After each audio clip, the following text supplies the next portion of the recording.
없다라는 구절이 있어갖고 그 구절이 마음에 들어갖고 그다음부터 전쟁을 좋아하게 됐습니다. 아, 그러면 이렇게 봤던 뭐 전투나 전쟁 중에 네, 제가 이번에 조사를 하면서요. 네. 웅치 전투하고 이치 전투에 대해서 조사를 해봤는데요. 예. 그 전투가 보통 전라도 임진왜란 때 전라도 방어하면 진주 대첩하고 예. 한산도 대첩만을 기억하는데요. 그렇죠. 근데 이것도 웅치 전투하고 이치 전투도 그에 못지않은 중요한 중요성을 가지고 있는데 이게 규모가 작아서 그런지 교과서나 여러 책에 기록이 안 돼 있어서 좀 많이 안타까웠습니다.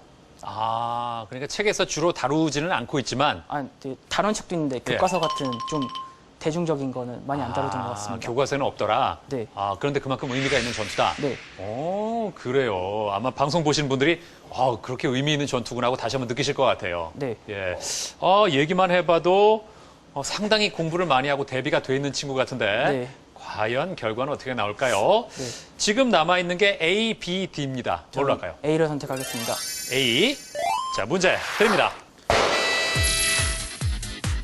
임진왜란 때 거북선이 처음 출진한 대전은 사천해전. 이곳은 1388년 요동정벌에 나선 이성계가 군사를 돌려 조선 건국의 기틀을 마련한 사건의 배경이 된 지역이다. 압록강 하류에 있는 이 섬은 위화도. 이순신이 백의종군하자 수군 통제사가 되었다가 7천년 해전에서 일본군의 교란작전에 말려 전사한 이 사람은 원균. 이것은 병자호란 중 남한산성에서 일어난 일이 기록된 작자미상의 일기이다. 궁녀가 쓴 것으로 추측되며 한글로 쓰인 이 책은 병자일기. 화살대를 만드는 소재였던 이 나무는 여진족이 출몰하던 북쪽 지역에는 없어 정부에서 세금으로 거두어들였다. 이 나무는 버드나무. 이것은 청국과 여러 외국 간에 맺은 조약의 총칭이다. 동학 농민운동 당시 청군과 일본군이 국내로 들어와 청일전쟁이 일어나는 원인이 된 이 조약은 텐진조약. 조선 후기에 화약무기 개발을 포함해서 각종 무기와 갑옷, 장비 제조를 총괄하던 관청은 군기시. 1866년 프랑스 함대가 흥선대원군의 천주교도 박해를 빌미로 강화도에 침범한 사건은 병인양요. 이것은 1627년 조선과 후금 사이에 일어난 전쟁이다.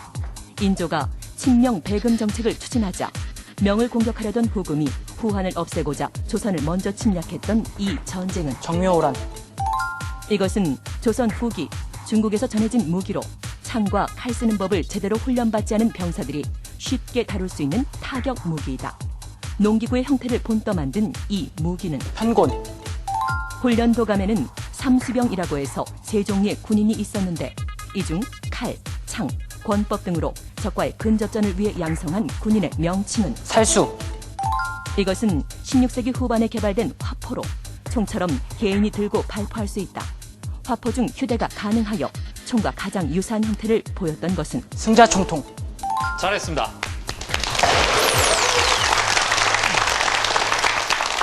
자, 이렇게 해서 동욱군 몇 문제 맞힌 것 같아요? 잘 모르겠습니다. 네. 10개 맞췄습니다. 네. 잘한 거예요. 예. 역시 역사에 관심이 많았구나 싶은데, 놓친 부분이 궁녀가 쓴 것으로 추측되며 한글로 쓰인 이 책, 병자호란 때, 네. 병자일기가 아니라 네. 산성일기.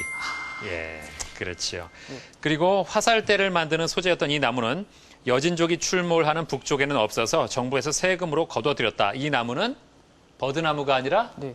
대나무. 아. 예, 그 두 문제 놓쳤습니다. 네. 예, 듣고 보니까 알겠죠?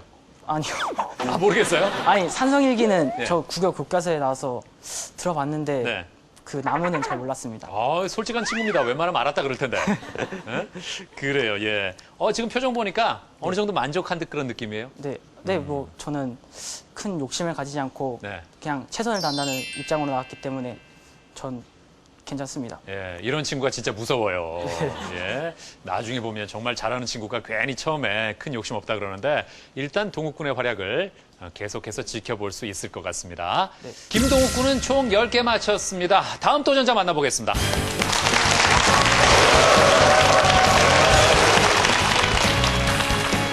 효진양. 예, 그래요. 굉장히 수줍은 여학생 같은데. 그래, 지금 웃는 것만 봐도. 예. 수줍지 않습니다. 수줍지 않아요? 네. 예. 이 조선의 전쟁사 공부하면서 뭘 느꼈어요? 뭐랄까, 이제 교과서에서만 나오던 전쟁들은 정말 글자 속에만 있는 것 같은 전쟁이었는데 제가 직접 책 같은 걸 읽고 느낀 전쟁은 정말 사람들이 피와 땀과 눈물이 살아있는 전쟁이라서 예. 정말 옛사람들이 이렇게 살아왔다는 것을 느꼈습니다. 그러니까 예전에 우리 조상들이 어떻게 살아왔는가 네. 느끼게 됐어요. 네. 예. 효진 양은 가장 존경하는 인물이 누구예요? 식상할지도 모르겠지만 이순신 장군입니다. 이순신 장군. 왜요? 이순신 장군은 정말 대단한 것 같아요. 저는 수학 문제를 하나 풀 때도 예. 진짜 불안하고 떨려가지고 뻔히 보이는 답도 못 찾고 그러는데 이순신 장군은 막 외적이 쳐들어오는데도 담담하게 전략 전술 다 생각해서 싸워서 이겼잖아요. 그런 정말 담담한 모습 정말 본받고 싶습니다. 담담한 모습. 네. 문제 풀 때도 담담하게 해야 돼요. 제발 좀 그랬으면. 그래, 예, 제발 좀 그랬으면. 하여튼 담담하게 잘 풀기 바랍니다. 네. 네. 자, 그럼 지금 B하고 D 남았는데 뭘로 할까요? B요. B. 자, 문제 드립니다. 이것은 삼국시대부터 있던 산성으로 흙으로 쌓았다고 전해진다. 1593년 권율이 왜군을 크게 무찌른 곳인 이 산성은 행주산성. 이것은 임진왜란 당시 큰 위력을 발휘한 화양 무기 중 하나이다. 대량의 화살을 한꺼번에 발사하며 바퀴가 있어 이동이 가능했던 이 무기는 화차.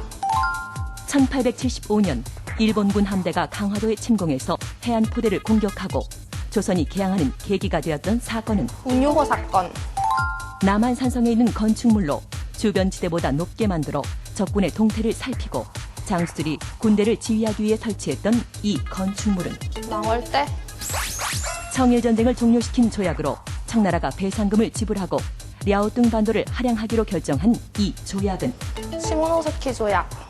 임진왜란 이후 명나라와 일본의 강화협정이 일본의 무리한 요구로 실패로 돌아가자 1597년 일본이 2차로 조선을 침략한 사건은 정유재란. 이순신의 부하로 조선 기술에 뛰어난 재능이 있어 거북선 등 각종 병선 개발에 공을 세운 이 사람은 나대용. 이것은 조선 후기 5군영 중 하나이다. 인조 때 수호청과 함께 경기 일대의 방어를 담당했던 이 부대는 총룡청. 이것은 임진왜란 전후의 상황을 상세히 기록한 책이다. 유성룡이 전쟁을 돌이켜보고 반성하기 위해 쓴 이 책은 징비록. 병인 양요 당시 강화도를 침략한 프랑스 함대를 정족산성에서 물리친 이 장수는 양헌수. 조선의 군대가 규정된 병력을 갖추지 못한 데에는 돈을 내면 병역을 면제해주는 제도가 크게 작용했다.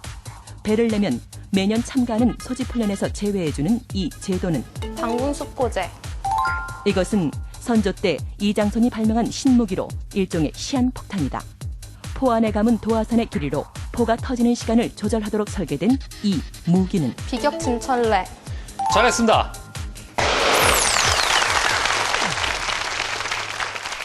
몇 개 맞았을까요? 11개. 정확히 알고 있네요. 뭐 놓쳤어요?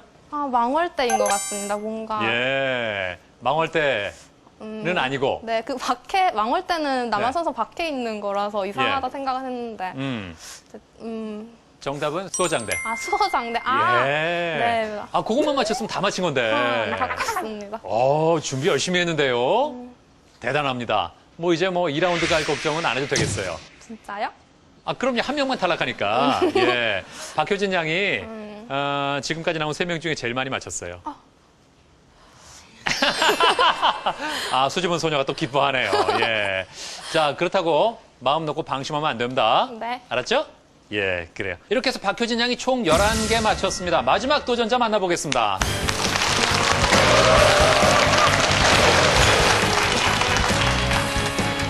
영상군. 예. 특별히 조선의 전쟁사 쪽에 관심을 가진 이유가 있나요? 전쟁이라는 상황 속에서 사람들이 다양한 행동을 하는데요. 네. 그러한 행동 속에서